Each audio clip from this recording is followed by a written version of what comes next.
أعوذ بالله من الشيطان الرجيم. بسم الله الرحمن الرحيم. ولقد صرفنا في هذا القرآن ليذكروا وما يزيدهم إلا نفورا. قل لو كان معه آلهة كما يقولون إذا لابتغوا إلى ذي العرش سبيلا.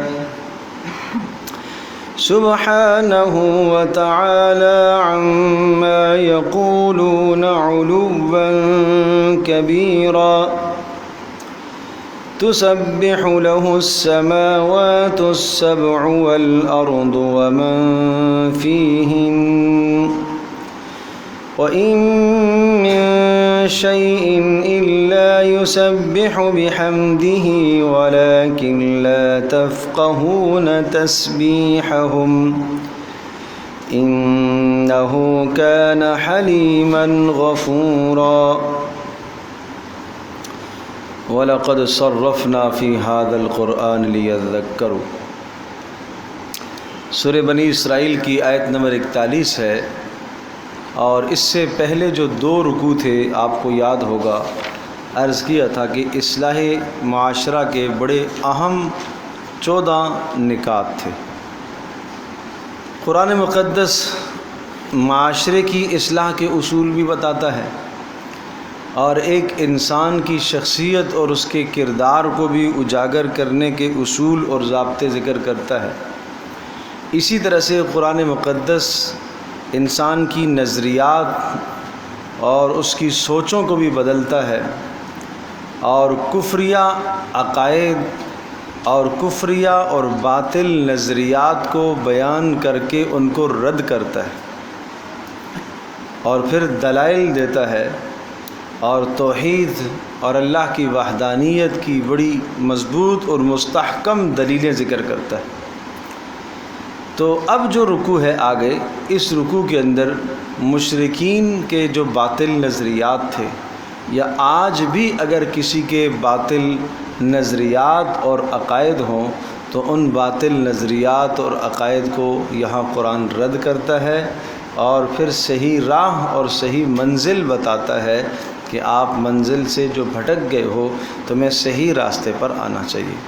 تو اب آپ اندازہ کیجئے اور غور فرمائیے، ایک ایک آیت کا ترجمہ اور اس کی تشریح تفسیر آپ ملاحظہ فرمائیے، اور پھر آپ کو بخوبی اندازہ ہوگا کہ کس طرح سے ہمارے عقائد اور نظریات کی قرآن مجید اصلاح کرتا ہے اور صحیح رخ بتاتا ہے. اور وہ جو اب آگے نظریات اور عقائد آنے والے ہیں مشرکین کے یا کسی بھی باطل پرست کے جو عقائد اور نظریات ہو سکتے ہیں، ان کو رد کرنے کے سے پہلے ایک تمہید ذکر فرمائے. اور وہ تمہید یہ ہے کہ قرآن مقدس اللہ کا وہ کلام ہے کہ جس میں قسمہ قسم کے مسائل کو کئی مرتبہ ذکر کیا جاتا ہے، بار بار سمجھایا جاتا ہے دلائل کے ذریعے سے. کہیں قرآن توحید کو بیان کرتا ہے، ساتھ گزشتہ قوموں کے واقعے کو بھی لے آتا ہے کہ دیکھو اس قوم نے اللہ کی توحید کو جب ٹھکرایا تو دنیا میں کس طرح سے ذلیل و خوار ہوئے. اور کہیں توحید کو بیان کرنے کے لیے انبیاء علیہ السلام کے واقعات لاتا ہے کہ دیکھو فلاں نبی نے کس طرح سے اپنی قوم کو توحید کی دعوت دی ہے. اور یہاں تک کہ توحید کی بات کو ذکر کرنے کے لیے قرآن مقدس انسان تو انسان جنات کی بات نقل کرتا ہے. دیکھو جنات بھی اللہ کو ایک مانتے ہیں، اور جنات تو کیا کہیں ایسا بھی ہے کہ اللہ تبارک و تعالیٰ کی توحید اور وحدانیت کو سمجھانے کے لیے اللہ پاک حیوانوں کے کلام کو ذکر کرتا ہے. ہدہد کا کلام آیا ہے. کیوں ہدہد کا تذکرہ کیا ہے؟ کہ دیکھو وہ ایک پرندہ ہو کر ایک وہ مخلوق ہے جو انسان سے تو بہرحال کمتر مخلوق ہے، کمزور مخلوق ہے، عقل سے، شعور سے، سمجھ میں ہر اعتبار سے کمزور ہے. وہ اللہ کی توحید کا کس طرح سے قائل ہے اور اللہ کو ایک مانتا ہے، تو تمہیں کیوں نہیں ماننا چاہیے؟ اور یہاں تک کہ دیکھو انسانوں یعنی انبیاء کے ذریعے سے سمجھایا کہ دیکھو نبیوں نے کس طرح سے اللہ کی توحید کا اقرار کیا، جنات کے ذریعے سے سمجھایا دیکھو انہوں نے کس طرح سے اللہ کی توحید کا اقرار اور وہ کس طرح سے شرک سے بچتے تھے، پرندوں کا کلام ذکر کر کے پھر سمجھایا، عقلی دلائل بے شمار سمجھائے یہ کہ تمہیں گرد و نواح آسمان زمین پہاڑ چرند پرند درند یہ نظر نہیں آتے، یہ ہر چیز جو ہے اس بات کا کھلا اور منہ بولتا ثبوت ہے کہ اللہ ایک ذات ہے، اللہ اپنی ذات میں اور اپنی صفات میں اکیلا ہے۔ اور یہاں تک کہ جانداروں سے ہٹ کر بے جانوں کا کلام ذکر کیا، بے جانوں کی تسبیح کو ذکر کیا کہ بے جان مخلوق بھی، پتھر بھی، بے جان جو مخلوقات ہیں وہ بھی اللہ کی تسبیح میں لگی ہوئی ہیں، اور صرف اسی اللہ کی تسبیح میں لگی ہوئی ہیں، ان کو بھی جو اللہ نے شعور اور سمجھ دی اتنی تو معرفت انہیں بھی حاصل ہے کہ تم اگر پتھروں سے بھی پیچھے چلے جاؤ، حیوانوں سے بھی پیچھے چلے جاؤ اور جنات سے بھی پیچھے چلے جاؤ، یہ کیسی زندگی ہے؟ تو اس لیے تمہید دیکھیے، وَلَقَدْ صَرَّفْنَا، اور کھول کھول کے ہم نے بیان کیا، خوب پھیر پھیر کے ہم نے بیان کیا، فی ھذا القرآن، اس قرآن مجید میں کھول کھول کے ہم نے دلائل بیان کیے، مثالیں بیان کی، احکام بیان کیے، معاشرت سے متعلق، عقائد سے متعلق، نظریات سے متعلق، عبادات سے متعلق ہر طرح کی آیات ہم نے کھول کھول کے اس میں بیان کر دی، کیونکہ لیذکروا، تاکہ نصیحت حاصل کریں، تاکہ سمجھ حاصل کریں، کفر چھوڑ دیں ایمان کی طرف آ جائیں، شرک چھوڑ دیں توحید کی طرف آ جائیں، نفاق چھوڑ دیں اخلاص کی طرف آ جائیں، معصیت اور گناہ چھوڑ دیں اللہ کی فرما برداری کی طرف آ جائیں۔ اچھا بیان کیا اس کا نتیجہ، وما یزیدہم الا نفورا، وما یزیدہم الا نفورا، سمجھنے والے، سمجھ رکھنے والے بہت ہمیشہ سے کم رہے، وما یزیدہم، اس قرآن مجید کے نزول نے، ان آیات کے نازل ہونے نے اور ان آیات کو بار بار بیان کرنے کی وجہ سے انہیں ایمان لانا چاہیے تھا، لیکن ان کی نفرت اور ان کی کدورت نبی سے، اہل ایمان سے اور قرآن سے اور بڑھتی چلی گئی۔ تو ایک آدمی کے سامنے اتنی آپ دوائیاں لے کے آئیں جو 100% اس کے علاج کے لیے ہے، 100% بالکل تیر بہدف ہے۔ اس وقت یہ جس بیماری میں مبتلا ہے، جس بیماری میں یہ مبتلا ہے، اس کے سامنے ہم دوائیاں لے کے آئے ہیں اور اس کو بتایا ہے استعمال کا یہ طریقہ ہے، ایسے ایسے ہے، وہ کینسر میں مبتلا ہے اور کسی موذی مرض میں مبتلا ہے، ایسی بیماری میں کہ جو جان لیوا ہے، اس بیماری کے اندر مبتلا ہے، آپ نے دوائیوں کا لا کے ڈھیر رکھ دیا، آپ نے اچھے اچھے ڈاکٹر بھی، آپ ان ڈاکٹروں کو بھی آپ لے کے آئے، آپ نے سارا چیک اپ کروا دیا، سب کچھ، اگر یہ نسخہ یہ دوا استعمال کرتا ہے تو اس کا شفا یابی ہو جائے گی، لیکن ان دوائیوں کو لات مار کے پیچھے کر دیتا ہے۔ تو اس کا مطلب یہ ہوا کہ کینسر تو ہے لیکن اس کے ساتھ ساتھ دماغ بھی ٹھیک نہیں ہے، اس کا دماغی بھی پاگل ہے نا۔ اب بالکل اسی طرح سے کہ جب معاشرے میں کفر کا، نفاق کا، شرک کا کینسر پھیل جائے اور وہ اس حد تک انسان چلا جائے، اس حد تک ڈھٹائی کرے کہ حق بات کو قبول کرنے کے لیے ہی تیار نہیں ہے اور وہ 100% حق بات اس کے نفع اور بھلے کے لیے ہے، تو اس کا مطلب ہے کہ دماغ میں فطور آیا ہوا ہے، دل پر کفر کی مہر لگی ہوئی ہے۔ اس لیے قرآن کہتا ہے وما یزیدہم الا نفورا، اور اس قرآن کے نزول نے زیادہ نہیں کیا ان کے لیے الا نفورا، مگر نفرت ہی نفرت، توحید سے نفرت، رسالت سے نفرت، رسول اللہ صلی اللہ علیہ وسلم کی زندگی سے نفرت، ہمیشہ بھاگنا شروع کر دیا۔ اب آگے ان کے نظریات باطل، مشرکوں کے نظریات، اور ان کو کس طرح سے رد کیا۔ قل، پہلا نظریہ یہ کہتے تھے کہ اس کائنات میں، اس کارخانہ ہستی میں اللہ کے ساتھ کچھ اور بھی ہیں، اور شاید آپ کو یاد ہوگا میں کتنی بار یہ بات کہہ چکا ہوں کہ کائنات کو کس نے بنایا، یہ نظریہ رکھتے تھے اللہ نے بنایا۔ رزق کون دیتا ہے؟ اللہ ہی دیتا ہے۔ موت کون دیتا ہے؟ اللہ ہی دیتا ہے۔ یہ بڑی بڑی چیزیں اور بڑے بڑے کائنات کے کام کون کرتا ہے؟ اللہ ہی کرتا ہے۔ یہ مشرکین کا نظریہ تھا، مسئلہ کہاں تھا، خرابی کہاں تھی؟ ہاں، اللہ تبارک و تعالیٰ نے اوروں کو پیدا کر کے کچھ اختیارات دے دیے فلاں کو، کچھ ملائکہ کو دے دیے، اور ملائکہ ان کا نظریہ یہ تھا ملائکہ اللہ کی بیٹیاں ہیں، جنات اللہ کی بیویاں ہیں، لہٰذا کچھ بیویوں کو بھی اختیار دے دیے، اس لیے کہ ظاہر سی بات ہے کہ بادشاہ جو ہوتا ہے اس کی ملکہ بھی کچھ نہ کچھ تو اختیار رکھتی ہے نا، اور اسی طرح سے بادشاہ کی اولادیں بھی تو کچھ نہ کچھ اختیار رکھتی ہیں۔ تو ملائکہ اللہ کی بیٹیاں ہیں، جنات اللہ کی بیویاں ہیں معاذ اللہ ثم معاذ اللہ، اور اللہ پاک نے ان کو بھی کچھ نہ کچھ اختیارات دے دیے ہیں، اور یہ جس کا اختیار اللہ نے ان کو دے دیا یہ ہر سفید سیاہ کے مالک ہیں، جو چاہیں کرائیں، لہٰذا ان کو آپ راضی کر لو بس۔ اور انہی کے ناموں پر انہوں نے مورتیاں بنائی ہوئی تھیں اور بت تراشے ہوئے تھے، براہ راست یوں پتھر کو نہیں پوچھتے تھے، یہ کہتے تھے یہ فلاں کی مورتی، ہم اس کو راضی کرنے کے لیے ایسا کر رہے ہیں، لہٰذا یہ جو ہے بیٹے دیتا ہے، یہ اس کو بیٹیاں دینے کا اختیار دیا گیا ہے، اس کو رزق دینے کا اختیار دیا گیا ہے، اس کو فلاں شے کا اختیار دیا گیا ہے۔ تو اس طرح سے بہت سارے الہہ، بہت سارے معبود بن گئے۔ تو نظریہ کیسے رد کیا؟ قل کہہ دیجئے لو کان معہ آلہۃ، اگر اللہ کے ساتھ اور الہہ ہوتے اور شرکا ہوتے، کما یقولون، جیسا یہ لوگ کہتے ہیں، اگر اللہ کے ساتھ اور شرکا ہوتے جیسا یہ لوگ کہتے ہیں تو پھر کیا کریں؟ اذا لابتغوا الی ذی العرش سبیلا، تو ان کو چاہیے کہ جائیں عرش کی طرف، آسمانوں کی طرف اٹھیں، اور اللہ تبارک تعالیٰ کے ساتھ لڑائی اور بغاوت اور مخاصمت کا کوئی راستہ ان کو ملتا ہے اختیار کریں۔ اللہ اکبر، کتنا سخت چیلنج آیا، کتنی سخت بات آئی۔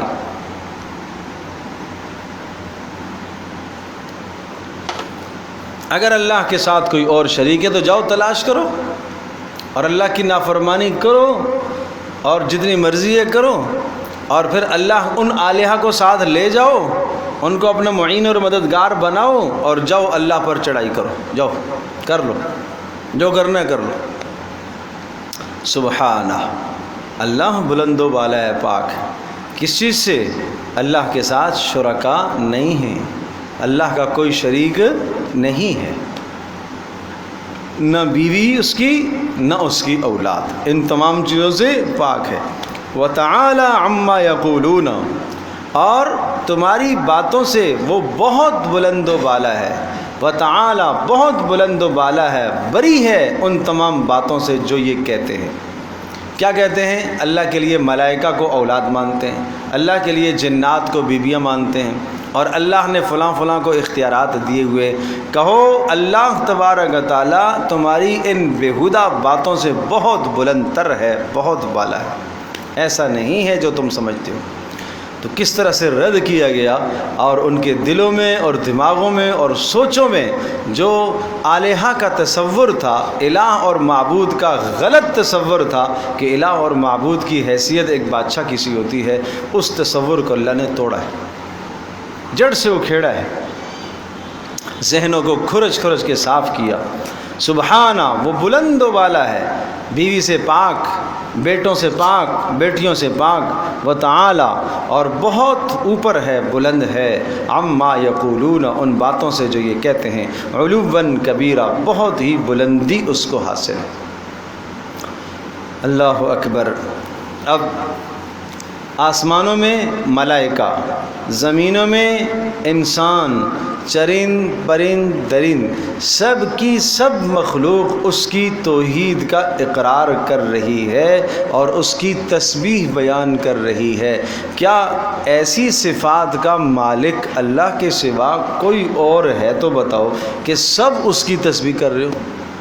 آسمان میں بھی اسی کا اقتدار چلتا ہو، زمین میں بھی، سمندروں میں بھی، فضاؤں میں بھی، اور درندوں پر بھی، ہر شے پر اس کا اقتدار، اس کی حکومت ہو، اور ہر شے اس کی تسبیح کر رہی ہو۔ اب دیکھیے، تو سبحو، تسبیح بیان کرتی ہے، تسبیح بیان کرتے ہیں، لہو، اس اللہ کے لیے، السماوات السبع، ساتوں آسمان، ساتوں آسمان میں جو ہیں وہ تو کرتے ہی کرتے ہیں، آسمان بھی اس کی تسبیح بیان کرتے ہیں۔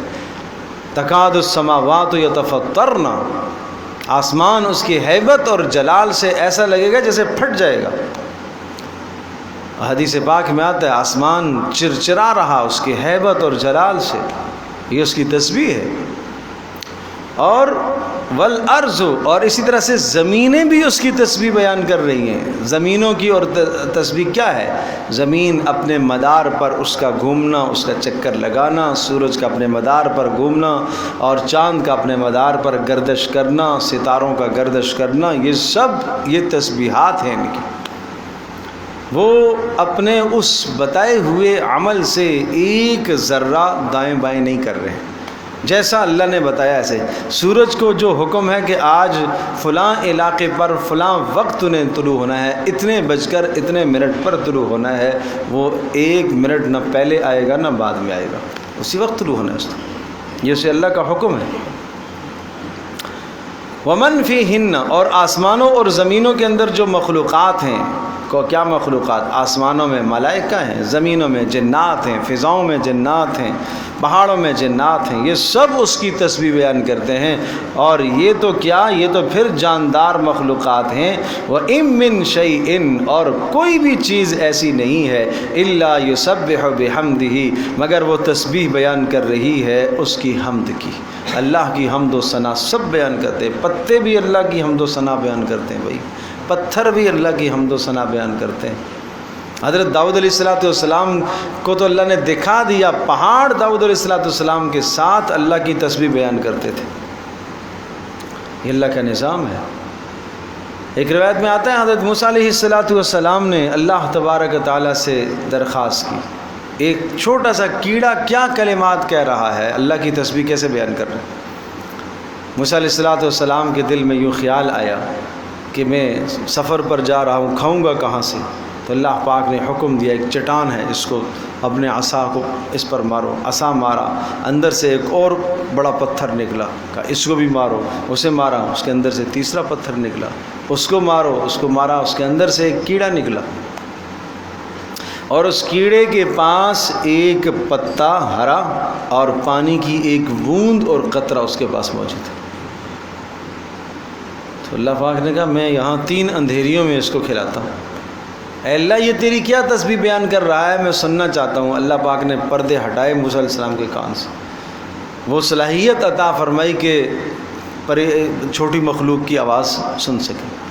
تو وہ یوں کہہ رہا تھا سبحان من یرانی، کتنا بلند و بالا ہے اللہ، کتنا بابرکت ہے، کتنا پاکیزہ ہے وہ مالک، من یرانی جو مجھے دیکھ رہا ہے، اور وَيَعْرِفُ مَكَانِي میری جگہ کو جانتا ہے کہ میں کہاں چھپا ہوا ہوں، وَيَرْزُقُنِي مجھے روزی دیتا ہے، وَلَا يَنْسَانِي مجھے بھولتا نہیں ہے، مجھے بھولتا نہیں۔ تو یہ کیڑا اندر اتنی تسبیح بیان کر رہا ہے، چٹانوں کے اندر، پتھروں کے اندر، سبحان اللہ، یہ سب اللہ کی قدرت ہے بھائی۔ یہ گرد و نواح دیکھا کرو نا اللہ کی قدرت، یہ پتھروں کو دیکھو، یہ پہاڑوں کو دیکھو، یہ پتوں کو دیکھو، یہ ہر ایک یہ اللہ کی تسبیح میں مشغول ہے، سبحان اللہ۔ فرمایا وَلَٰكِن لَّا تَفْقَهُونَ تَسْبِيحَهُمْ، لیکن تم اس کی تسبیح کو سمجھتے نہیں ہو۔ یہ سب کے سب اللہ کی تسبیح میں لگے ہوئے ہیں، لیکن تم تسبیح سمجھتے نہیں ہو۔ کیوں؟ اس لیے کہ تمہارے کانوں پر اللہ نے پردے ڈالے ہوئے ہیں کہ تم ایک محدود آواز سنتے ہو، ایک محدود آواز تم سنتے ہو، اور چند آوازوں کو تم سنتے ہو۔ ملائکہ کی آوازیں تم نہیں سن سکتے، جنات کی آوازیں تم نہیں سن سکتے، تم نہیں سنتے یہ آوازیں۔ تمہیں کیا معلوم وہ کیا کیا تسبیحات بیان کر رہے ہیں، اللہ پاک نے اس دنیا میں تمہیں نہیں سنایا ہے۔ اور اگر اللہ پاک تمہارے کانوں سے وہ پردے ہٹا دے اور ہر مخلوق کی آواز آپ کو آنے لگ جائے کہ وہ اللہ کی تسبیح کر رہی ہے، تو کائنات ایسی گونج رہی ہے کہ کانوں کے پردے ہی پھٹ جائیں گے، آپ نہیں برداشت کر سکو۔ اللہ اکبر۔ تو مخصوص آوازوں کو سننے کے لیے اللہ نے کانوں میں صلاحیت رکھی ہے، ہر ایک آواز سننے کی صلاحیت اس میں نہیں رکھی اللہ نے، ورنہ انسان کی زندگی ہی مشکل ہو جائے۔ اللہ اکبر۔ وَلَٰكِن لَّا تَفْقَهُونَ تَسْبِيحَهُمْ تم نہیں سمجھ سکتے اس اللہ کی تسبیح۔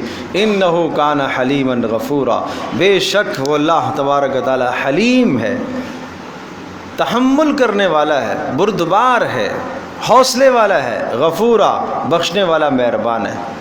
غور کیجئے گا یہ لفظ حلیم کیوں کہا؟ پیچھے مشرکین کا بیان ہے کہ جب بھی ہم ان کو قرآن سناتے ہیں تو ان کی نفرت بڑھتی جاتی ہے. پھر سمجھایا کہ آسمان بھی تسبیح کر رہا، زمینیں بھی تسبیح کر رہی، آسمانوں میں زمینوں میں ساری مخلوقات تسبیحات بیان کر رہی، ہر شے اللہ کی تسبیح بیان کر رہی، تو پھر یہ نہیں کر رہے تو ان کو عذاب کیوں نہیں آ رہا؟ کہا انہو کان حلیماً، اللہ تحمل والا ہے، اللہ مہلت دیتا ہے، اس کے حلم کا تقاضا ہے کہ تمہیں مہلت ملے. اور غفورا، بخشنے والا بھی مہربان ہے کہ کسی بھی وقت اگر کوئی توبہ کر کے اس کے پاس آ جائے گا وہ معاف کر دے گا. وَإِذَا قَرَأْتَ الْقُرْآنَ جَعَلْنَا، یہ ایک دوسرا ان کا نظریہ ہے، باطل نظریہ، غلط نظریہ. وَإِذَا قَرَأْتَ الْقُرْآنَ جَعَلْنَا بَيْنَكَ وَبَيْنَ الَّذِينَ لَا يُؤْمِنُونَ بِالْآخِرَةِ حِجَابًا مَسْتُورًا.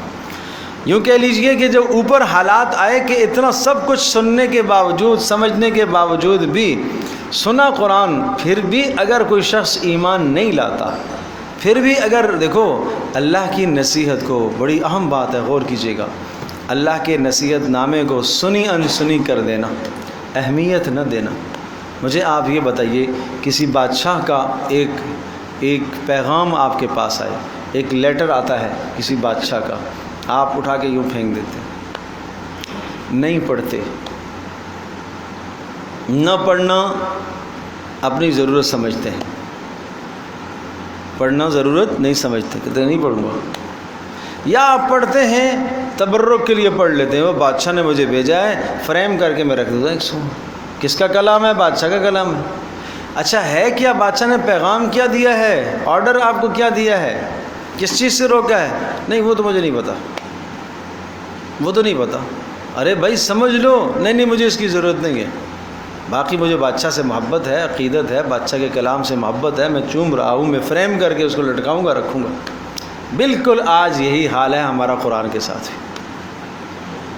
یہی حال ہے. ہم اس کو اچھی فریم کر کے بھی رکھیں گے، اچھے جزدانوں میں بھی لپیٹیں گے، اچھے خوبصورت لفافوں میں بھی لپیٹیں گے، اس کے اوپر جو ہے غلاف بھی ہم چڑھائیں گے، خوبصورت غلاف بھی چڑھائیں گے، یہ سب کچھ ہے. تبرک بھی حاصل کریں گے، چومیں گے بھی، ناک پہ بھی لگائیں گے، آنکھوں کے بھی لگائیں گے، سر پہ بھی لگائیں گے. گر گیا تو ہم اتنے ادب کے قائل ہیں، اگر ہاتھ سے خدا نخواستہ چھوٹ گیا تو ہم صدقہ بھی دیں گے کہ میرے ہاتھ سے قرآن چھوٹ گیا. یہ آداب ہیں، یہ آداب ہم بجا لاتے ہیں. بیٹھا ہوا ہے تو پیٹھ بھی نہیں کریں گے کہ نہیں پیٹھ ہوگی اس کی طرف. لیکن اچھا یہ اس بادشاہ، اس اللہ نے جو پیغام بھیجا اس میں ہے کیا؟ نہیں یہ ضرورت نہیں ہے، میرے پاس ٹائم نہیں ہے اس کے سمجھنے، یہ سمجھنے کے لیے میرے پاس وقت نہیں ہے. میرے عزیز دوستوں اور بزرگوں اور ماں اور بہنوں، جب آدمی اس طرح سے قرآن سے منہ موڑتا ہے تو کیا نتیجہ آتا ہے؟ اب سنیے نتیجہ کیا آتا ہے.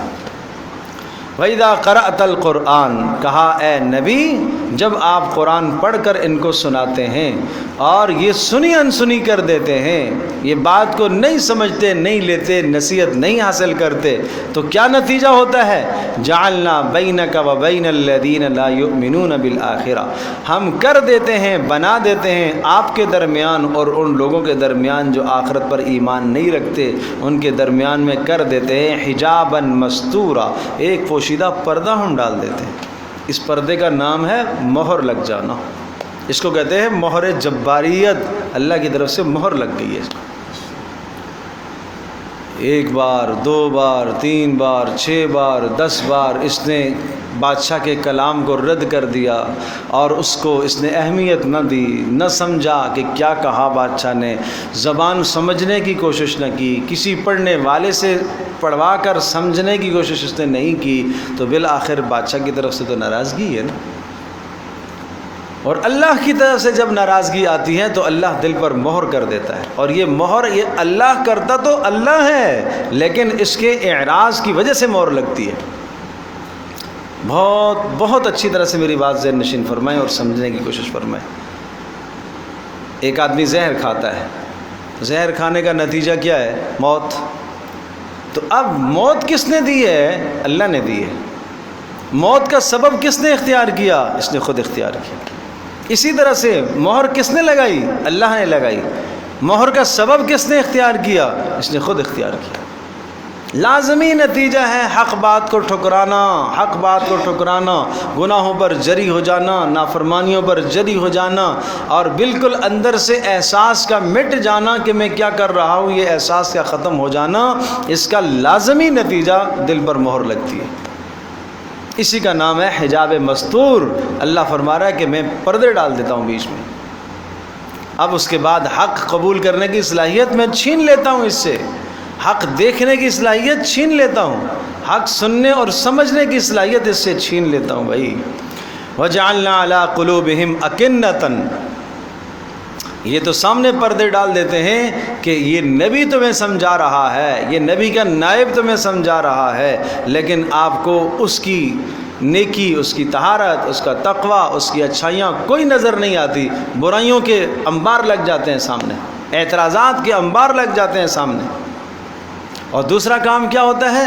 دل پر اللہ مور لگا دیتا ہے، وَجَعَلْنَا عَلَىٰ قُلُوبِهِمْ أَكِنَّةً، اور فرمایا ہم کر دیتے ہیں ان کے دلوں پر اکنہ، پردہ، ان یفقہوا، تاکہ وہ نہ سمجھیں، ظالم نہ سمجھیں، اس لیے کہ صلاحیت کھو چکے ہیں، وفی آذانہم وقرا، اور ان کے کانوں میں ہم بوجھ ڈال دیتے ہیں، ڈانٹ ڈال دیتے ہیں، بند کر دیتے ہیں کانوں کو۔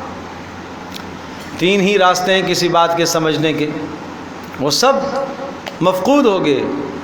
آنکھ سے آدمی سمجھ سکتا ہے، کوئی چیز دیکھتا ہے تو غور کرتا ہے، کان سے کوئی بات سنتا ہے تو غور کرتا ہے، دل سے سوچنے کی صلاحیت وہ بھی ختم ہو گئی، سوچنے کی صلاحیت بھی ختم ہو گئی، سننے کی بھی ختم ہو گئی، دیکھنے کی بھی ختم ہو گئی، تو کیا کرے گا؟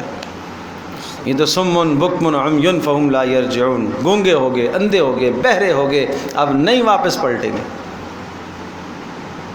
ایک آدمی کسی راستے میں جا رہا ہے، گھڑے کی طرف جا رہا ہے نابینا، اچھا نابینا ہے تو کم از کم آواز تو سنتا ہوگا نا، نہیں، کانوں کی سماعت بھی ختم ہے، آواز بھی نہیں سنتا۔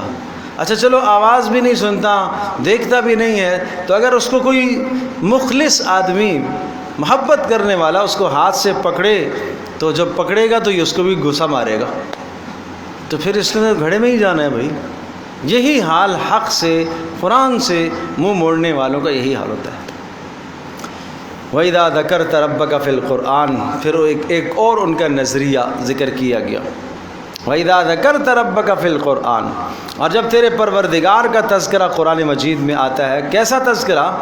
اللہ کے تذکرے سے چڑھتے نہیں تھے، سنیے گا، مشرکین اللہ کے تذکرے سے نہیں چڑھتے تھے، اللہ کی توحید سے چڑھتے تھے، صرف اللہ کا تذکرہ، باقیوں کی نفی، یہ چڑھ ہے ان کے لیے۔ بات سمجھ ہوئی؟ بالکل آج بھی کچھ اسی قسم کا ماحول ہے کہ اللہ کے تذکرہ، ہم تسبیح بھی بیان کریں گے، ہم سبحان اللہ بھی کہیں گے، ہم ہاتھ میں تسبیح بھی لے لیں گے، ہم نماز بھی پڑھیں گے، لیکن جہاں بات آئے گی اللہ کا تذکرہ، اللہ کا پیغام، اللہ کا حکم، اللہ کے احکام، وہ جو ہمارے ماحول اور معاشرے کے ساتھ متصادم ہو جائیں، ٹکراؤ پیدا کریں، وہاں آدمی چڑھ جاتا ہے، وہاں اچھے سے اچھا دیندار آدمی بھی ڈھیر ہو جاتا ہے۔ جی یہ سختی نہیں کرے نا، جی ذرا سی نرمی ہونی چاہیے نا، شادی کا موقع آ گیا، سنت یہ ہے، اللہ کا حکم یہ ہے، سمجھے جی، شادی حال میں گیا ہوا ہے، دعوت ہے ولیمے کی، بالکل سامنے غیر محرم، یہ بیچ میں کوئی حائل نہیں، کوئی پردہ نہیں، اسراف دبا کے گانے موسیقی چل رہی ہے، اس کے ہاتھ میں تسبیح بھی پکڑی ہوئی ہے، یہ ورد بھی کر رہا ہے، یہ ورد بھی کر رہے ہیں۔ تو میرا عزیز دوستوں، بزرگوں اور ماں اور بہنوں، قرآن ہمیں وہ زندگی سمجھاتا ہے کہ آپ مکمل طور پر سر سے لے کر پیر تک اپنے آپ کو اللہ کے سپرد کر دو، بس قرآن یہ مطالبہ کر رہا ہے کہ آپ کو ایک نظام صندگی دیا گیا ہے، آپ کیوں دائیں بائیں بھٹکتے ہیں؟ آپ کو سکون اسی سے ملے گا کہ آپ ایک طرف ہو کر صرف اللہ کو، صرف اللہ کی بندگی، اور جب میں یہ بات کہوں گا صرف اللہ کی بندگی، تو بندگی اور عبادت کا مطلب صرف نماز نہیں ہوگا، صرف روزہ نہیں ہے، صرف حج نہیں ہے، پورا کا پورا نظام زندگی اللہ کے سپرد کرنا ہے، بالادستی اللہ کے قانون کو، شادی کے متعلق بالادستی اللہ کا قانون، سیاست میں بالادستی اللہ کا قانون، تجارت میں بالادستی کس کی ہو؟ اللہ کا قانون۔ میری تمنا یہ ہے کہ میں یوں پیسہ کماؤں، نہیں، اللہ کا حکم ہے کہ نہیں، یہ ناجائز ہے۔ رشوت سے اللہ نے روکا ہے، جوئے سے اللہ نے روکا ہے، سود سے اللہ پاک نے روکا ہے۔ چاہت تو اندر سے اٹھتی ہے کہ ہاں میں پیسہ جس طرح سے چاہوں کماؤں، نہیں، اللہ نے روکا ہے، مجھے بچنا ہے اس چیز سے۔ یہ قرآن کا یہ ہے بندگی، یہ عبادت ہے، اسی چیز کا نام عبادت ہے۔ اب ایک آدمی نماز پڑھ رہا ہے، تہجد پڑھ رہا ہے، روزہ دار ہے، عمرے بھی کرتا ہے، حج بھی کرتا ہے، سود کا نظام نہیں چھوڑ رہا، تو یہ بندگی مکمل تھوڑی ہے۔ سود کے نظام کے متعلق سود کے سلسلے میں اپنی خواہش کی پیروی کر رہا ہے، تو اس نے ایک اللہ کو معبود بنایا ہوا ہے اور ایک اپنی خواہشات کو۔ اس کے دو رب ہیں، عبادات میں تو اللہ کو رب بنایا ہوا ہے، معاملات میں اس نے اپنی خواہشات کو رب بنایا ہوا ہے۔ اسی کا نام تو شرک ہے۔ لا الہ الا اللہ۔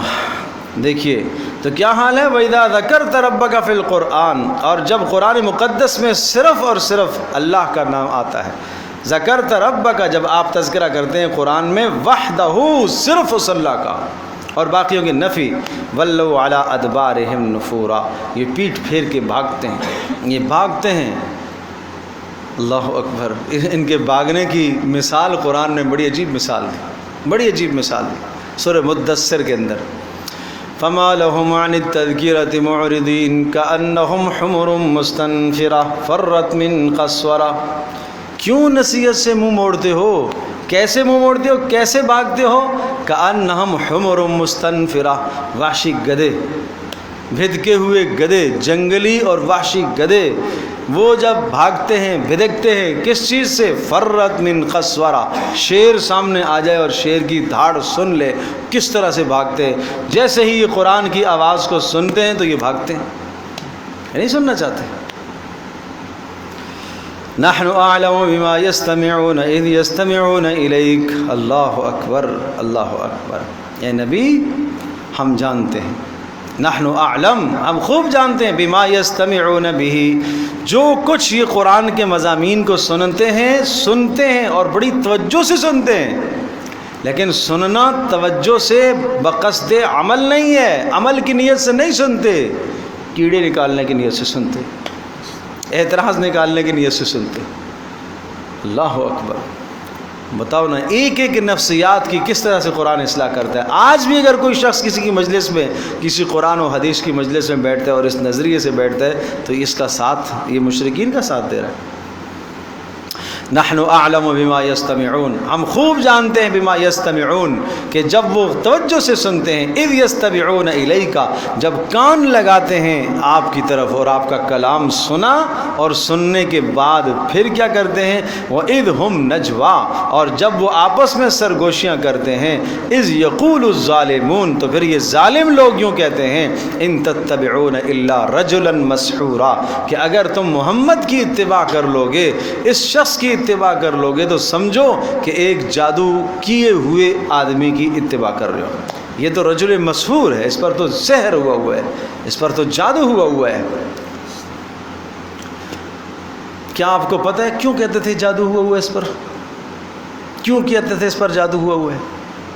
اس پہ جادو کی، کبھی تو کہتے تھے جادوگر ہے، یہ خود جادو کرتا ہے، اور کبھی کہتے تھے اس پر جادو ہوا ہے۔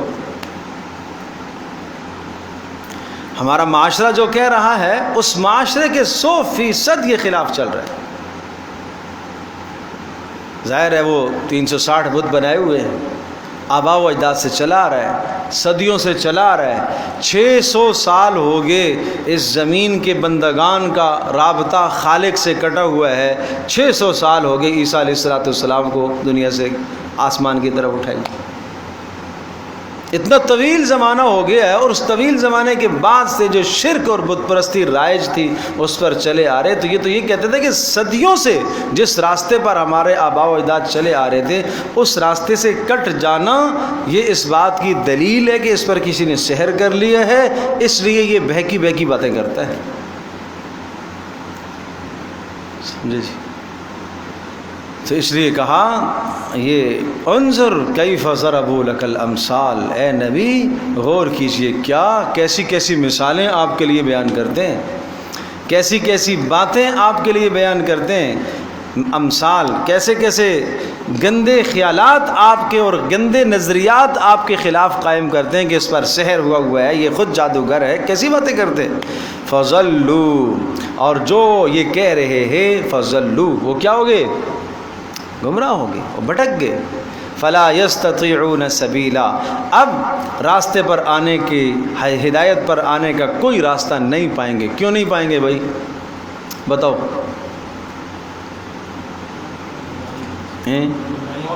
مہر لگ گئی ہے، صلاحیت کھو بیٹھے ہیں، اس لیے نہیں پائیں گے اب. وقالوا اذا كنا، ایک اور نظریہ، چوتھا نظریہ باطل نظریہ. وقالوا، کہتے اذا كنا عظاما، اللہ اکبر. دلائل دیکھیے قرآن کے، ٹھوس اور وزنی دلائل دیکھیے. کیا کہتے ہیں یہ مشرکین یا کوئی بھی آج کل کا کمیونسٹ، کوئی بھی انسان یہ نظریہ قائم کرے، اذا كنا عظاما، کیا جب ہم ہڈیاں بن جائیں قبر میں، زمین کے اندر، ورفاتن، بوسیدہ ہو جائیں، سمندر کے اندر کوئی غرق ہو جائے، ڈوب جائے، مچھلیوں کی خوراک بن جائے، جنگلوں کے اندر درندوں کی خوراک بن جائے، زمین میں دفنایا تو اس کے اجزاء اور ذرات زمین کے ساتھ مل گئے، ہڈیاں بھی نہیں بچیں. 400 سال 500 سال پہلے جس کو زمین میں دفنایا وہ تو ہڈیاں بھی ملی گئی اس کی مٹی کے ساتھ. کیا کہتے ہیں؟ اِنَّا لَمَبْعُوثُونَ، کیا ہم اٹھائے جائیں گے؟ اس طرح کے ہونے کے بعد دوبارہ کون ہمیں زندہ کرے گا؟ یہ ریزہ ریزہ اور ذرہ ذرہ ہونے کے بعد کون ہمیں زندہ کرے گا؟ اِنَّا لَمَبْعُوثُونَ خَلْقًا جَدِيدًا، کیا ہم نئی مرتبہ دوبارہ ہم اٹھائے جائیں گے؟ نئی مخلوق پھر سے ہم بنیں گے؟ پھر سے ہم میدان محشر میں پیش ہوں گے؟ کیسے پیش ہو سکتے ہیں بھائی؟ ایک آدمی کے ذرات سمندر میں، آدھے ذرات صحراؤں میں بکھر گئے، آدھے ذرات زمین کے اندر چلے گئے، کچھ درندوں کے پیٹ میں چلے گئے، کچھ پرندوں کے پیٹوں میں چلے گئے، پوٹوں میں چلے گئے. یہ کیسے زندہ ہوگا؟ اللہ اکبر. اللہ تو قادر مطلق ہے، ایک آدمی کے ذرات کو پیس پیس کر پوری دنیا میں پھیلا دیا جائے. اللہ تو قادر ہے، اللہ اٹھائے گا، اللہ اٹھائے گا. تو جواب سنیے گا، جواب سنیے گا. قل، اے نبی آپ جواب دیجئے، آپ فرما دیجئے، تمہارے نزدیک سب سے سخت ترین مخلوق کیا ہے؟ تمہارے نزدیک دیکھنے میں سب سے ٹھوس سخت کیا چیز ہے؟ قل، کہہ دیجئے، کونو، ہو جاؤ، حجارتن، پتھر بن جاؤ، او حدیدن، لوہے بن جاؤ. تمہارے نزدیک یہی مخلوق سخت ہے. اگر تم پتھر اور لوہا بھی بن گئے تو تب بھی اللہ پتھر اور لوہے سے بھی واپس تمہیں انسانیت کی طرف لوٹائے گا. اللہ قادر ہے.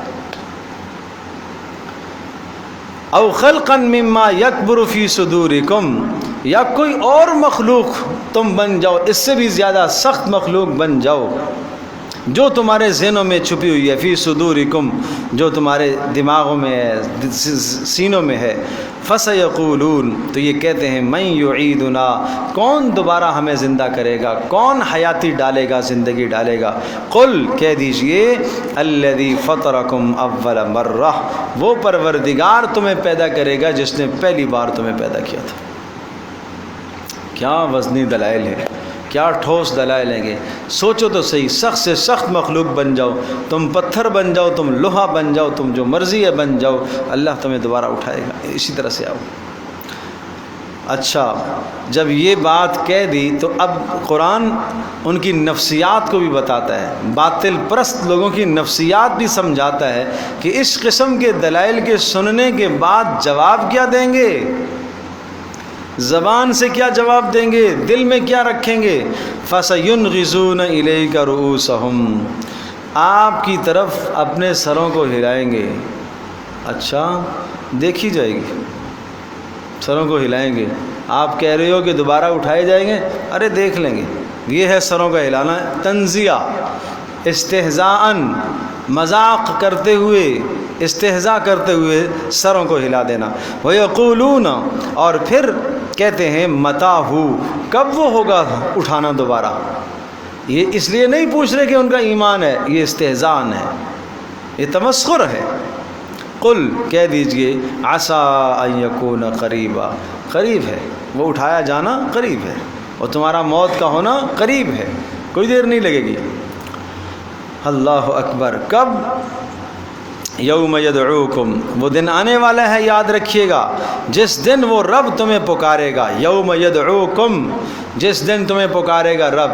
پہلی سور پھونکی جائے گی، سب فنا ہو جائیں گے، اور دوسری سور پھونکی جائے گی اور آواز لگے گی۔ اسرافیل علیہ الصلاۃ والسلام یہ آواز لگائیں گے، ایتھا العظام البالیہ واللحوم المتقطعہ، اللہ اکبر، والشعور المتفرقہ، ان اللہ جمعکن، اے بوسیدہ ہڈیوں، اے ٹکڑے کیے ہوئے گوشتوں، اے متفرق اور منتشر بالو، اللہ نے تمہیں جمع ہونے کا حکم دیا ہے، سیدھے سیدھے جمع ہو جاؤ۔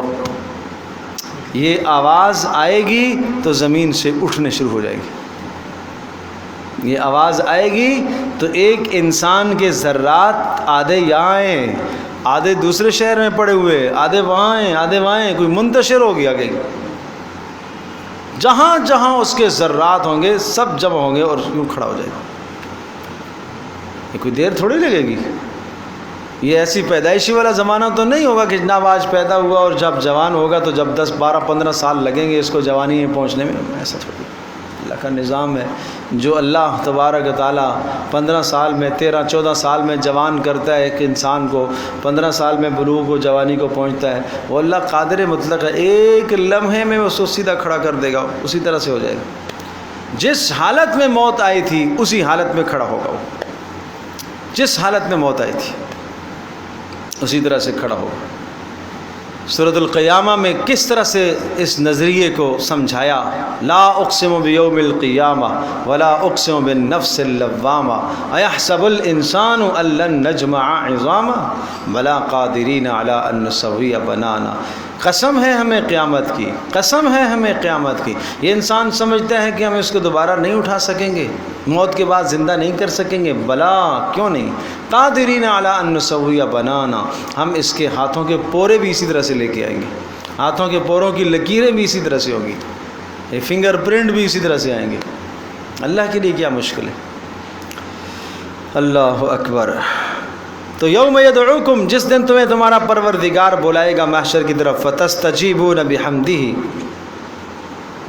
اور تم اللہ کی پکار کو سنو گے تو تم جواب دو گے اس کی حمد بیان کرتے ہوئے، وَتَظُنُّونَ إِن لَبِثْتُمْ إِلَّا قَلِيلًا، اس دن تو زبان پر حمد جاری ہوگی لیکن اب حمد جاری ہونے کا فائدہ نہیں ہے۔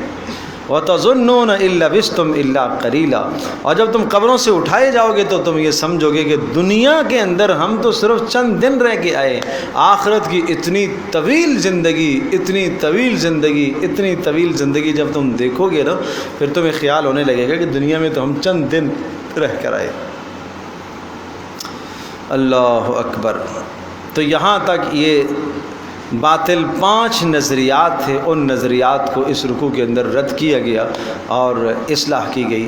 وَقُلْ لِعِبَادِي يَقُولُ الَّتِي هِيَ أَحْسَنُ۔ اب اگلے رکوع کے اندر طریقہ تبلیغ ہے، کس طرح سے سمجھایا جائے، اور ساتھ ساتھ باطل نظریات کی اصلاح بھی کی گئی ہے، اور پھر فساد جو اس دنیا کے اندر برپا کرتا ہے، فساد پھیلاتا ہے، بد عقیدہ جو ہوتا ہے اور اس برے عقیدے کی جو نشر و اشاعت کرتا ہے، اس کا نتیجہ کیا ہوگا دنیا میں۔ وَقُلْ لِعِبَادِي، اور آپ اے نبی فرما دیجئے، لِعِبَادِی، میرے بندوں کو، يَقُولُ الَّتِي هِيَ أَحْسَنُ، وَقُلْ لِعِبَادِي يَقُولُ الَّتِي هِيَ أَحْسَنُ إِنَّ الشَّيْطَانَ يَنزَغُ بَيْنَهُمْ، اور ان سے کہہ دیجئے جو اس دین کو سمجھتے ہیں یہ سب سے مستحکم، سب سے بہترین راستہ ہے، ان الشیطان ینزغ بینہم، اور ان کو سمجھائیے شیطان ان کے درمیان میں پھوٹ ڈالے گا۔ کیا مطلب؟ وہ لوگ جو اہل ایمان ہیں، قرآن پر ایمان رکھتے ہیں، رسول اللہ صلی اللہ تعالیٰ علیہ وسلم کی بات کو مانتے ہیں، جن کے اخلاق اچھے ہیں، اب کیا ہوگا؟ شیطان مایوس ہو گیا، اس کو کفر نہیں کروا سکتا، شیطان مایوس ہو گیا اس کو شرک نہیں کروا سکتا، شیطان مایوس ہو گیا اس کو نماز نہیں چھڑوا سکتا، شیطان مایوس ہو گیا اس کو چوری اور زنا نہیں کروا سکتا، اس لیے کہ اس نے نیکی کا راستہ اختیار کیا۔ لیکن اب شیطان کیا کرے گا؟ ینزغ بینہم، تمہارے دل میں اپنے مسلمان بھائی کا کینہ بھرے گا، کھوٹ بھرے گا، نفرت بھرے گا اور تمہارے اعمال تباہ کرائے گا۔ یہ شیطان کا حربہ دینداروں کے لیے ہوتا ہے، یہ شیطان کا حربہ دینداروں کے لیے ہوتا ہے۔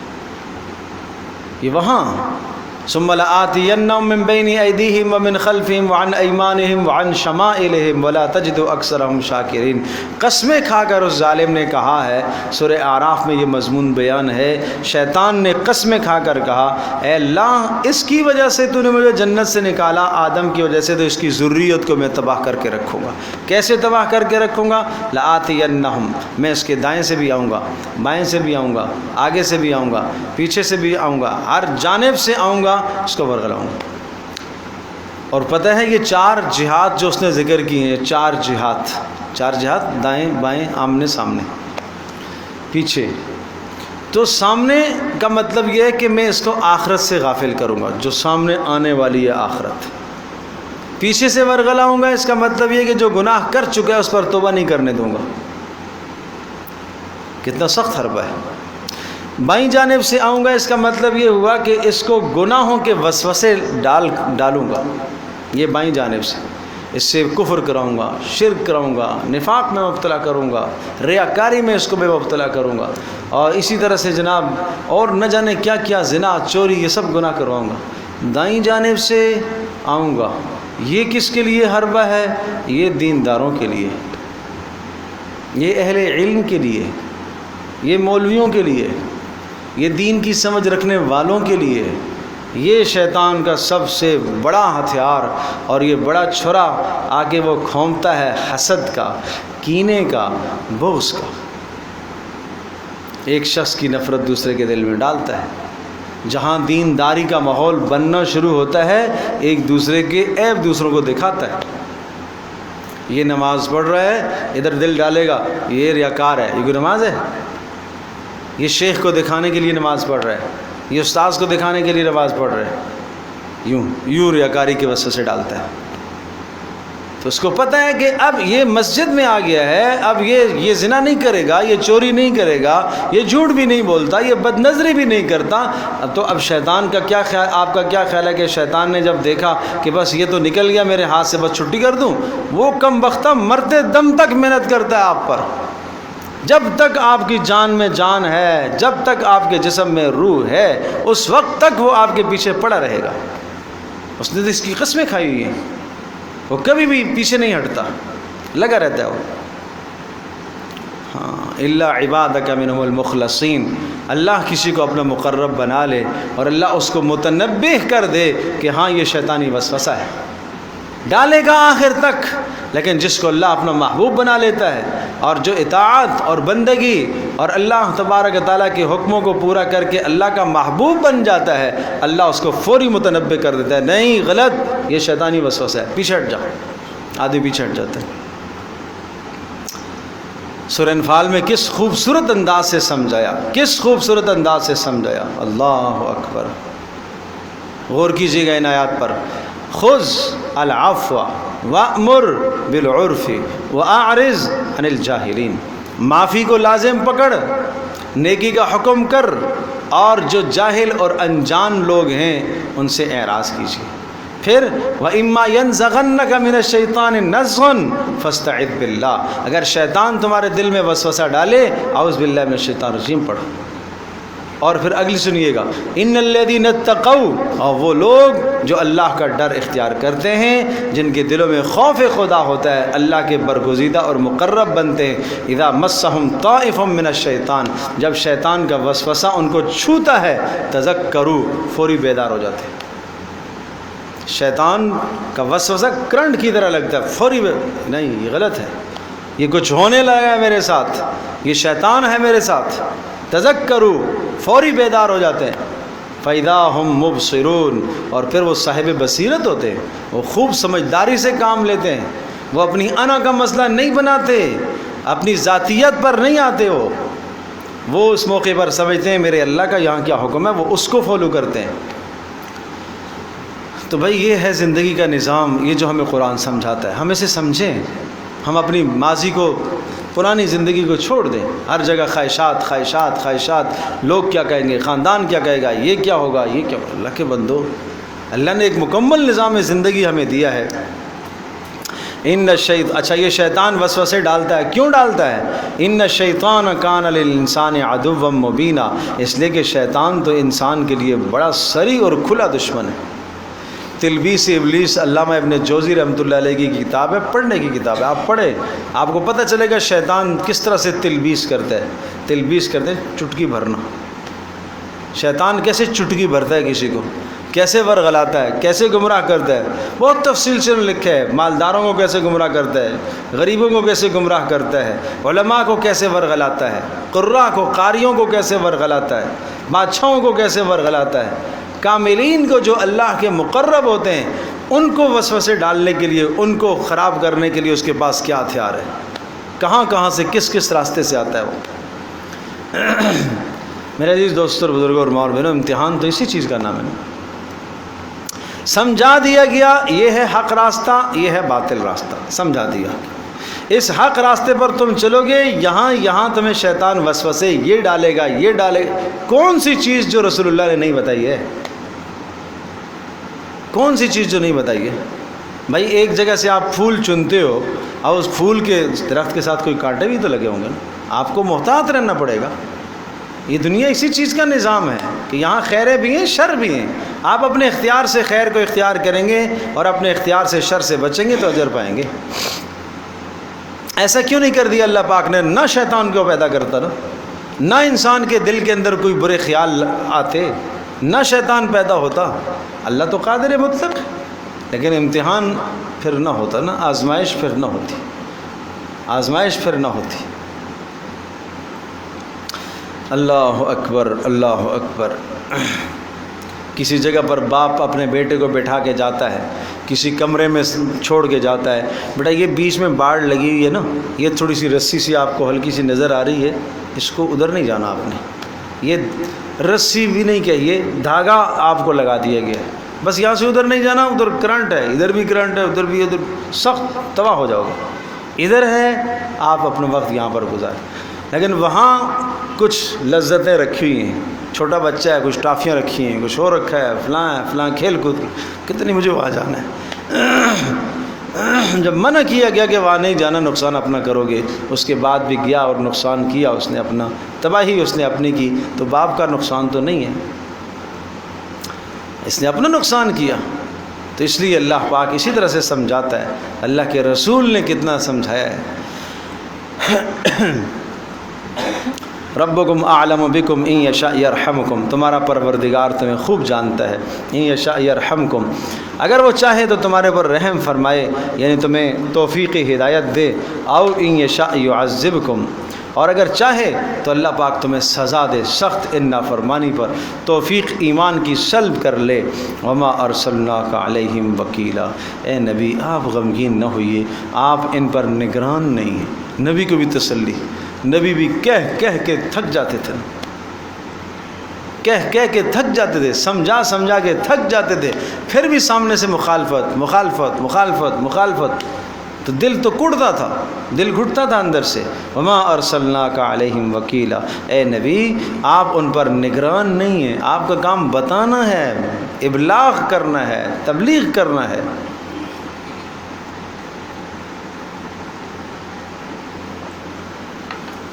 وَرَبُّكَ أَعْلَمُ بِمَنْ فِي السَّمَاوَاتِ وَالْأَرْضِ، اور بات رہی ہے کہ جنات کے متعلق، جنات کو اللہ کا شریک ٹھہراتے ہیں، ملائکہ کو اللہ کا شریک ٹھہراتے ہیں، حالانکہ تیرا پروردگار اعلم خوب جانتا ہے، بمن فی السماوات جو آسمانوں میں مخلوق ہے یعنی ملائکہ، ان کا عجز اللہ خوب جانتا ہے، والارض اور زمینوں میں جو مخلوقات انسان اور جن ہیں ان کا عجز، ان کا عاجز اور کمزور ہونا تو اللہ جانتا ہے، اور عاجز اور کمزور تو الہ نہیں ہوتا۔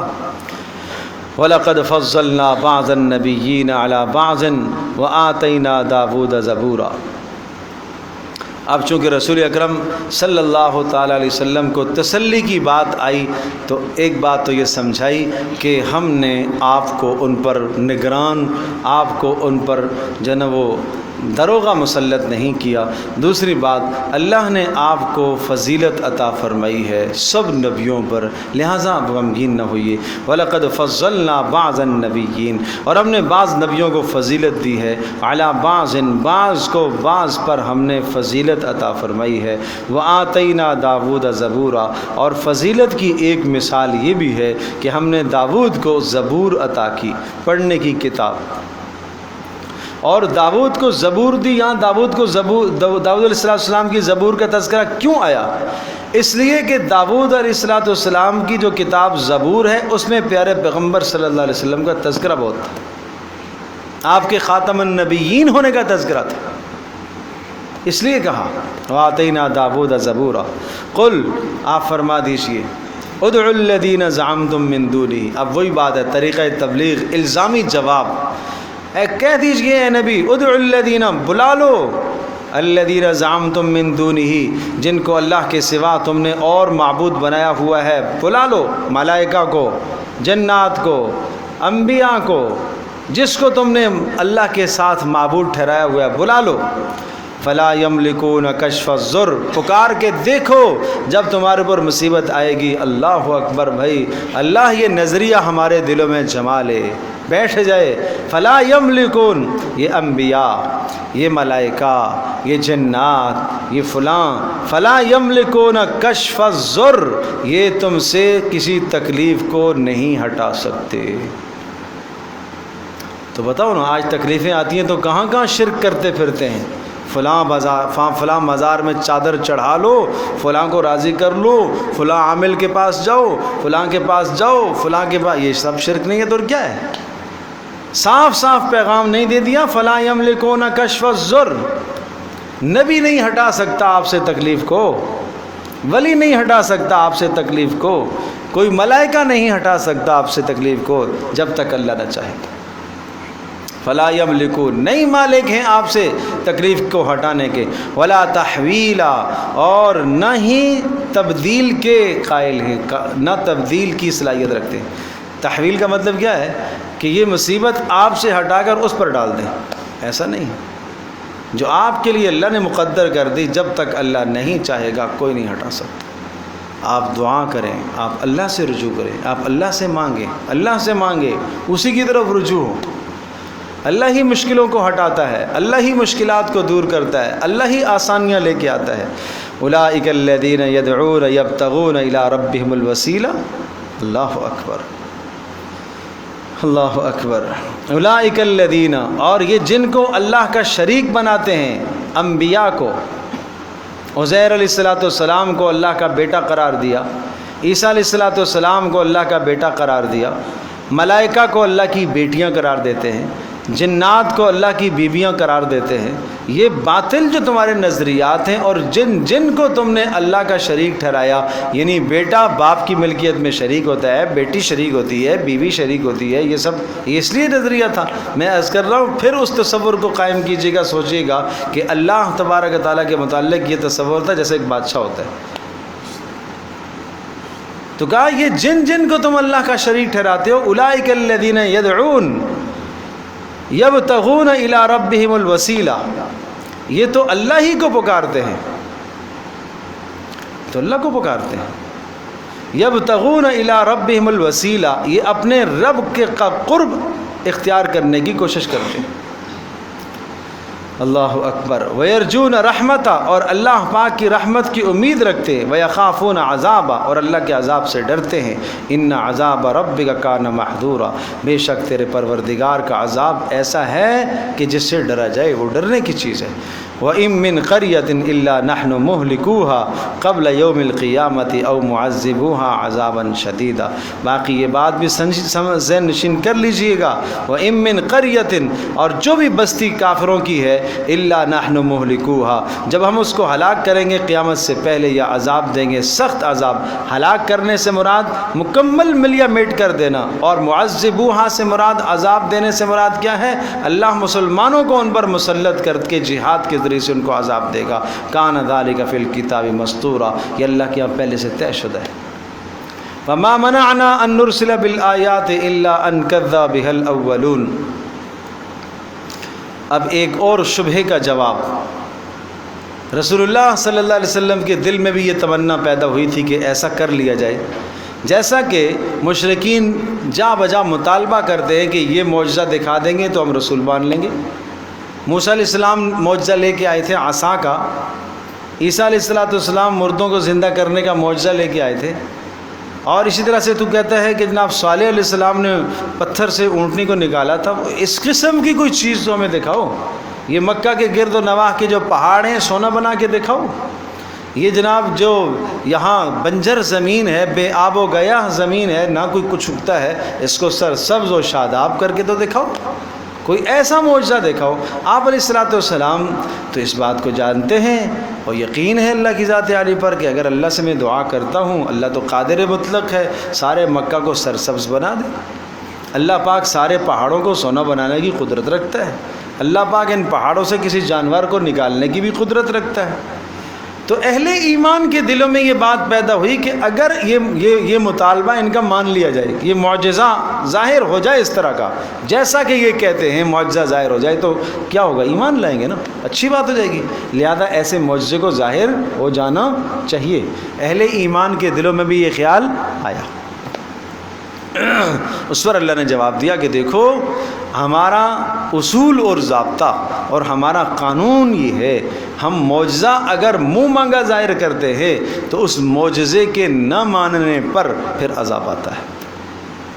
اس کا مطلب ہے کہ یہ معجزہ مانگ رہے ہیں تو عذاب مانگ رہے ہیں، پھر نہیں بچیں گے اس کے بعد۔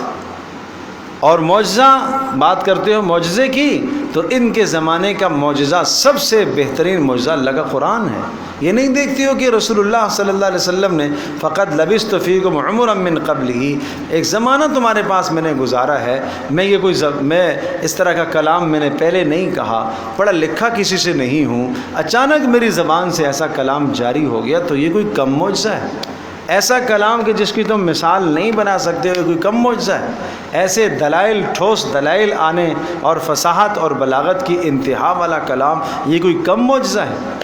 تو اس پر یہ آیت سنیے گا، وما منعنا، اللہ پاک ارشاد فرما رہے ہمیں نہیں روکا، ان نرسل بالآیات، کہ ہم ان کے فرمائشی معجزے لے کر آئیں، الا، مگر رکاوٹ کیا ہے، ان کذب بها الاولون، کہ فرمائشی معجزوں کو پہلوں نے بھی جھٹلایا ہے، اور جب پہلوں نے بھی جھٹلایا ہے تو پھر جھٹلانے کا انجام بڑا بد ہوتا ہے۔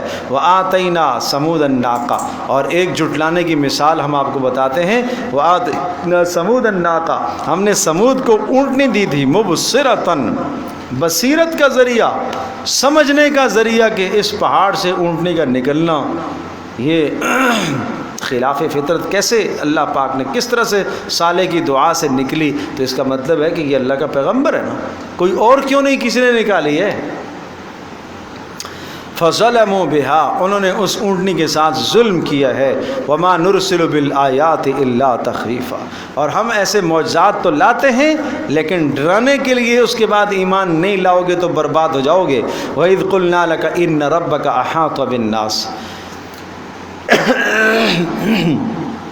اور وَإِذْ قُلْنَا لَكَ، اور جب ہم نے آپ سے کہا ہے کہ ان ربک، تیرا پروردگار، احاطہ بالناس، تیرا پروردگار لوگوں کی تمام باتوں کا احاطہ کیے ہوئے ہے، جو ایمان لائے انہیں بھی جانتا ہے، جو نہیں لائے انہیں بھی جانتا ہے، آپ غم نہ کیجئے، اللہ کی حفاظت آپ کے ساتھ ہے۔ وما جعلنا الرؤيا التي اريناك الا فتنة للناس والشجر الملعونة في القرآن، بات آئی تھی معجزات کی، تو دو نمونے سمجھائے کا ایک معجزہ جو سورہ بنی اسرائیل کے شروع میں آیا کہ آپ کو معراج کرائی گئی، آپ جیتے جاگتے جسد عنصری کے ساتھ ایک رات میں، رات کے کچھ وقت میں آپ مکہ مکرمہ بیت اللہ سے نکلے، مسجد اقصیٰ پہنچے، اور پھر وہاں سے آپ نے آسمانوں کی سیر کی، جنت اور جہنم، سدرۃ المنتہا، انبیاء سے ملاقات، ساتوں آسمانوں سے ہو کر رات ہی رات میں واپس آ گئے۔ کیا یہ کوئی کم معجزہ ہے؟ یہ کوئی کم معجزہ ہے؟ اور پھر صرف واپس ہی نہیں آئے، وہاں کے سارے حالات بھی بتائے، آسمانوں کے حالات بھی بتائے، جنت کے حالات سنائے، جہنم کے حالات سنائے، انبیاء کی ملاقاتوں کی بات سنائی۔ اور پھر یہاں تک مشرکین نے کہا کہ ہمیں کیا پتہ جنت میں کیا ہو رہا ہے، جہنم کیا ہو رہا ہے، وہ تو ہم نے نہیں دیکھا، ہمیں آپ بیت المقدس کا بتائیں۔ آپ علیہ السلام کے سامنے بیت المقدس نظر آنے لگ گیا، کتنے دروازے ہیں وہ بھی بتایا، ادھر کیا ہے وہ بھی بتایا، ادھر کیا ہے وہ بھی بتایا، سب بتایا۔ تو اب کیا بات بچی ہے؟ اب ایمان لانے کے لیے کیا رکاوٹ ہے؟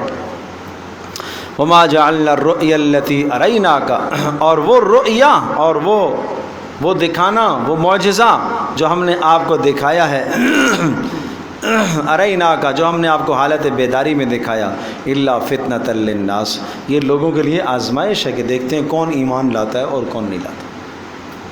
سیدنا ابوبکر صدیق رضی اللہ تعالیٰ عنہ کو پتہ چلا کہ اگر یہ بات پیارے پیغمبر صلی اللہ علیہ وسلم نے کہی ہے کہ ایک ہی رات میں بیت اللہ سے بیت المقدس اور آسمانوں کی سیر اگر انہوں نے کہی ہے تو سچ ہے۔ مشرکین نے آ کے تنزیہ کہا نا کہ کوئی ساتھی، کوئی آدمی اگر یوں کہے کہ میں یہاں سے ایک رات میں بیت المقدس گیا اور پھر وہاں سے آسمانوں میں، پھر جنت جہنم، کیا آپ مانو گے؟ کہ اگر یہ بات محمد الرسول اللہ نے کہی ہے تو مانو، اس لیے تو صدیق ہے، حالانکہ ابوبکر صدیق سے بھی ملاقات نہیں ہوئی تھی، اگر یہ انہوں نے کہی ہے تو مانتا ہوں۔ وَالشَّجَرَةَ الْمَلْعُونَةَ فِي الْقُرْآنِ، اور وہ جو شجر ملعونہ اور وہ درخت جو ہم نے پیدا کیا ہے، کہاں پر؟ جہنم کے اندر، جس کا تذکرہ قرآن میں آیا ہے۔ اب یہ اشارہ ہے سورہ صافات کی ایک آیت کی طرف، سورہ صافات، اور اسی طرح سے سورہ دخان میں، خاص طور پر سورہ صافات کے اندر، کہ جہاں پر فرمایا شجرۃ الزقوم طلعها كأنه رؤوس الشیاطین، کہ وہ ایسا درخت ہے جو زقوم کا ہے، جو پیدا ہوتا ہے اصل جہیم، جہنم کے بیچ میں، تہ میں پیدا ہوتا ہے، اور اس کے اوپر کے پھل ایسے ہیں اس طرح سے جس طرح اس کے سانپوں کے منہ ہوتے ہیں۔ مشرکین کہنے لگے، یہ کہتا ہے جہنم کی آگ اتنی سخت جلانے والی ہے تو اس میں یہ درخت، بھلا درخت اور آگ ایک جگہ پر جمع ہو سکتے ہیں؟ لکڑی اور آگ کسے جمع ہوں گے؟ تو اس پر کہا یہ تو ہم نے اس لیے تمہیں بتایا ہے کہ دیکھتے ہیں کون مانتا ہے اور کون نہیں مانتا۔ جس اللہ نے آگ کو بنایا، درخت کو بنایا، وہ اللہ قادر مطلق ہے کہ اس کی بنائی ہوئی آگ اس درخت کو نہ جلائے، اس درخت کو نہ جلائے۔ اللہ کے لیے کیا مشکل ہے؟ تو یہ ہے وَالشَّجَرَةَ الْمَلْعُونَةَ فِي الْقُرْآنِ، اور وہ درخت جو ملعونہ اس کو اس لیے کہا گیا ہے کہ طعام الاسیم، گناہ گاروں کا کھانا، ظالموں کا کھانا، فی القرآن، جس کا تذکرہ سورہ صافات میں، وَنُخَوِّفُهُمْ، اور ہم آپ کو سمجھاتے ہیں، ڈراتے ہیں، فما یزیدہم الا طغیانا، ہم ان کو ڈراتے ہیں، فما یزیدہم الا طغیانا کبیرا، تو زیادہ نہیں ہوا ان آیات کے سمجھانے کے نتیجے میں الا طغیانا کبیرا، مگر سرکشی ہی سرکشی بڑھتی چلی گئی، سرکشی بڑھتی چلی گئی۔ اللہم صلی علی سیدنا، بس کرتے ہیں، مجھے تھوڑی سی مصروفیت ہے۔